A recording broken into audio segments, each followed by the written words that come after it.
जय हिंद दोस्तों। अगर आप एसएमई आईपीओ के लिए अप्लाई करते हो तो इस वीडियो में हम बात करने वाले हैं रिखाउ सिक्योरिटीज लिमिटेड के आईपीओ के बारे में, जिसका जीएमपी बहुत बढ़िया चल रहा है। जीएमपी की अगर माने तो पैसा डबल करने की कैपेसिटी ये आईपीओ रखता है। बाकी सारी बातें आपको इस वीडियो में दोस्तों जानने के लिए मिलेगी।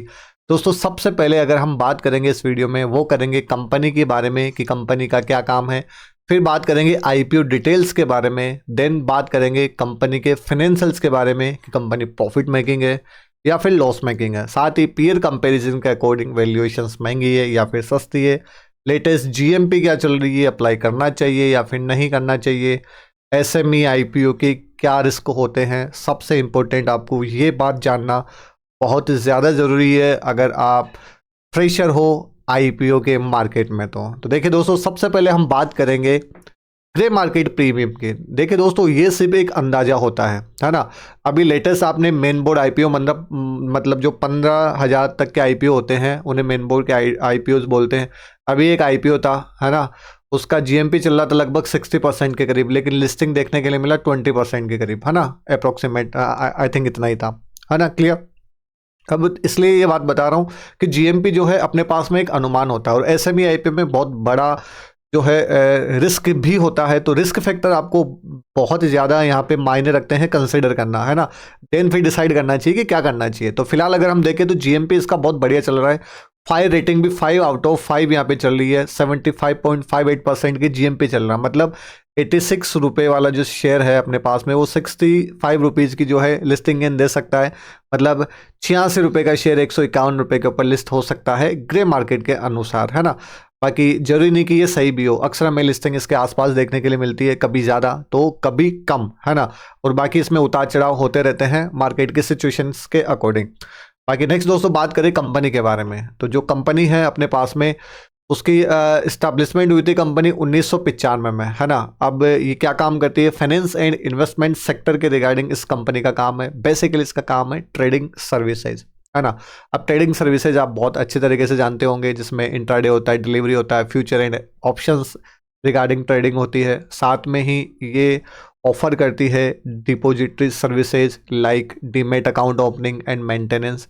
साथ ही म्यूचुअल फंड डिस्ट्रीब्यूशन सर्विस का भी ये कंपनी काम करती है। साथ में अगर बैंकर्स में इसके देखें तो इसके जो बैंकर्स में है, bank of India, HDFC bank, yes bank जैसे बढ़िया नाम यहाँ पे शामिल है ना। तो सेक्टर वाइज तो कोई ऐसा इशू नहीं है, सेक्टर बढ़िया चल रहा है, जीएमपी बढ़िया चल रही है। आईपीओ की डिटेल्स के बारे में दोस्तों बात करें तो 15 जनवरी यानी कल से आईपीओ में अप्लाई करना स्टार्ट हो जाएगा। 17 जनवरी यहाँ पे लास्ट डेट रहेगी। वहीं अगर हम इशू प्राइस देखें तो 82 रुपये से 86 रुपये का जो इसका प्राइस बैंड है, और रिटेल कोटा 35%, और आईपीओ का साइज भी अच्छा है ना। एसएमई आईपीओ है, साइज जनरली कम ही होता है। 88.82 करोड़ रुपए का साइज है, जिसमें ऑफर फॉर सेलर 17.20 करोड़, मतलब जो भी एग्जिस्टिंग प्रोमोटर्स इन्वेस्टर्स है वो अपना माल बेच के चले जाएंगे।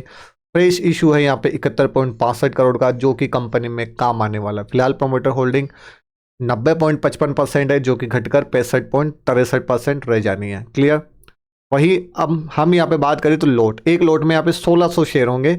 मिनिमम इन्वेस्टमेंट रहेगा 1,37,600 रुपये का, है ना। तो रिटेल कैटेगरी में 1,37,600 ही लगा पाएंगे एक लोट के लिए। मल्टीपल लोट में लगेगा 2 लोट, जो हो जाएगा 2 लाख से ज़्यादा का अमाउंट, जो कि जाएगा एचएनआई कैटेगरी में। अगर इस आईपीओ के लिए अप्लाई किया जाता है, लास्ट डेट है 17 तारीख, तो इसका जो अलॉटमेंट आना है वो 20 तारीख को आना है। रिफंड 21 तारीख से स्टार्ट हो जाएगा और लिस्टिंग डेट है 22 जनवरी। ये आईपीओ की रिगार्डिंग सारी डेट्स यहाँ पे क्लियर। बात करते हैं आईपीओ आखिर लाया क्यों जा रहा है। तो देखिए, financing the increase need for working cash. Working cash के लिए जो भी नीड है ना, उसको फाइनेंस करेगी। साथ में जो है कैपिटल एक्सपेंडिचर के रिगार्डिंग, है ना, जो भी नीड है कंपनी की, जिनके लिए कंप्यूटर्स इनको लेना है ना, लैपटॉप्स इनको लेना है, आईटी सॉफ्टवेयर जो लेने हैं काम के लिए, उनमें जो है ये कंपनी पैसा देने वाली है। और साथ ही जनरल कॉरपोरेट पर्पज, जो कि आप तो हर आईपीओ में ये देखते ही हो, ठीक है। तो कंपनी में जो फ्रेश इशू है वो पैसा सारा यहाँ पे काम में आने वाला है परचेजिंग में, क्लियर। नेक्स्ट दोस्तों बात करें कंपनी के फाइनेंशियल्स की, जो कि बेहद ज़्यादा इंपॉर्टेंट है जानना। ये कंप्लीट जो फिगर है आपको लाख में दिया गया है, ठीक है। अगर हम यहाँ पे बात करें 22 से 23, 23 से 24, और ये 2 क्वार्टर 2025 के फर्स्ट एंड सेकंड क्वार्टर, है ना। असेट्स अगर हम देखेंगे तो लगातार वृद्धि हो रही, अच्छी बात है। ये जंप ठीक ठाक था, लेकिन यहाँ पे बहुत मतलब हाई जंप हमें देखने के लिए मिलता है। रेवेन्यू की बात करें तो रेवेन्यू भी यहाँ पे जंप हो रहा है, ये जंप बहुत हमें तगड़ा यहाँ पे दिखाई देता है। और 2 क्वार्टर के अकॉर्डिंग वैसे तो प्रोपोर्शनल सही नहीं होता है, क्योंकि जरूरी नहीं कि आगे 2 क्वार्टर में उस हिसाब से परफॉर्म करे, डाउन भी हो सकता है, ज़्यादा भी हो सकता है। लेकिन फिर भी अगर देखें तो रेवेन्यू का जंप यहाँ पे बहुत तगड़ा हो जाएगा। प्रॉफिट आफ्टर टैक्स अगर देखें तो यहाँ पे ठीक ठाक ग्रोथ थी, यहाँ पे जबरदस्त ग्रोथ और यहाँ पे एक्स्ट्रा ऑर्डिनरी ग्रोथ है ना। और बात करें नेटवर्थ की, देखिए मैं बात इसलिए बोल रहा हूँ यहाँ पे थोड़ा सा आपको ध्यान रखना चाहिए। कंपनी लगभग 30 साल से मार्केट में है ना। स्टेबल ग्रोथ समझ में आती है, एकदम से इतना ग्रोथ होना थोड़ा सा मतलब एक कंसर्निंग पॉइंट यहाँ पे देखने के लिए मिलता है कि डेटा कहीं मैनिपुलेट किया हुआ तो नहीं है ना। आरएचपी में जो ये डेटा देता है अपने डी आरएचपी है ना, आरएचपी में वही डेटा आपके पास में यहाँ पे प्रेजेंट किया गया है। रिजर्व एंड सरप्लस की बात करें तो देखिए रिजर्व एंड सरप्लस कंपनी के पास में एज ऑन डेट अगर बात करें सितंबर 2024 तक तो 17,346 लाख के जो रिजर्व एंड सरप्लस है ना।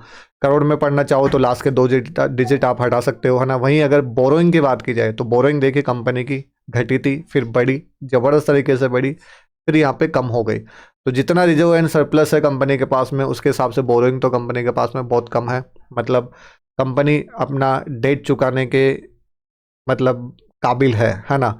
ऑलमोस्ट डेट फ्री भी बोल सकते हो आप, क्योंकि इतना रिजर्व एंड सरप्लस कंपनी के पास में है। लेकिन ये जो फिगर है थोड़ा सा मतलब हमें कंसर्निंग यहाँ पे दिखाई देता है, इतना जंप कब, जब कंपनी 30 साल से मार्केट में है। अब बात आती है इसका रेवेन्यू का बाइफर्केशन देख लेते हैं। तो वो अगर हम देखें यहाँ पे 23 से 24 और सितंबर के 2 क्वार्टर, तो ब्रोकरेज एंड कमीशन से ये अमाउंट आता है, मार्केटिंग से ये वाला अमाउंट आता है, डीमेट ऑपरेशन से ये वाला अमाउंट आता है, रेवेन्यू फ्रॉम ट्रेडिंग इनकम ये जो अमाउंट है मतलब इसका परसेंटेज आप देखो, जो भी टोटल रेवेन्यू है उसमें रेवेन्यू फ्रॉम ट्रेडिंग इनकम से बढ़िया रेवेन्यू है।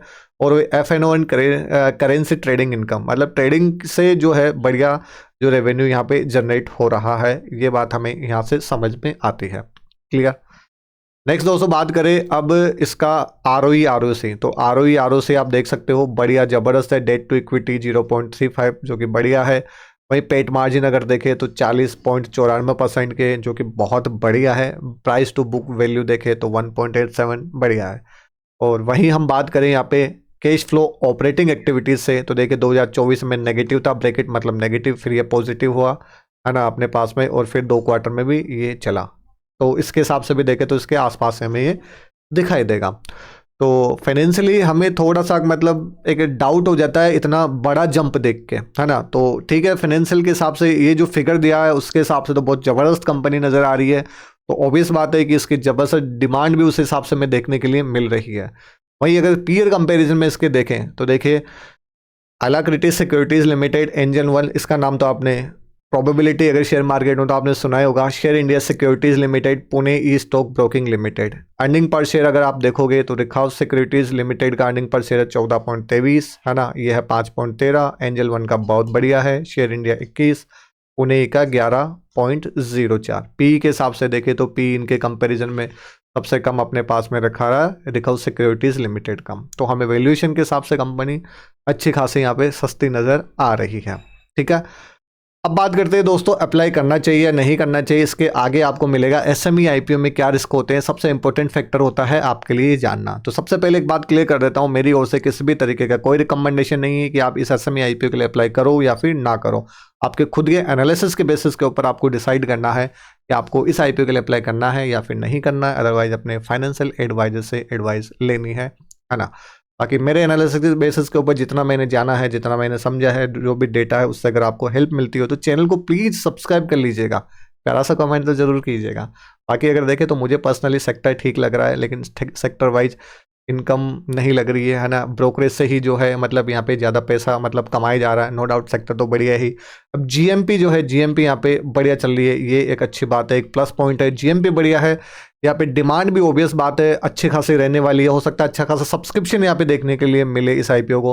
फाइनेंशियली कंपनी हम ठीक ही बोलेंगे, क्योंकि जिस हिसाब से एकदम से जंप दिखाई जा रहा है तो वो बात थोड़ी मेरे को पच नहीं रही है। हालांकि अगर लिस्टिंग एन के हिसाब से देखो तो मुझे ये लिस्टिंग एन के हिसाब से बढ़िया कंपनी यहाँ पे नज़र आ रही है। बाकी देखिए एसएमई आईपीओ में रिस्क होता है तो रिस्क फैक्टर अपने दिमाग में होना चाहिए। बाकी लॉन्ग टर्म के हिसाब से मुझे बहुत ही ज़्यादा मतलब ठीक है, जरूरी नहीं कि कुछ टाइम के लिए हो सकता है ठीक परफॉर्म करे, आगे की कोई गारंटी नहीं है ये अच्छा परफॉर्म करे या फिर नहीं करे। तो मैं तो पर्सनली जब भी एसएमई आईपीओ के लिए अप्लाई करता हूँ, मेरा पर्सनल व्यू तो जो होता है लिस्टिंग गेन के हिसाब से ही होता है ना, क्योंकि छोटी साइज होती है कंपनियों की, पता नहीं आगे चल के अपना बिजनेस चेंज कर ले या फिर क्या कर ले।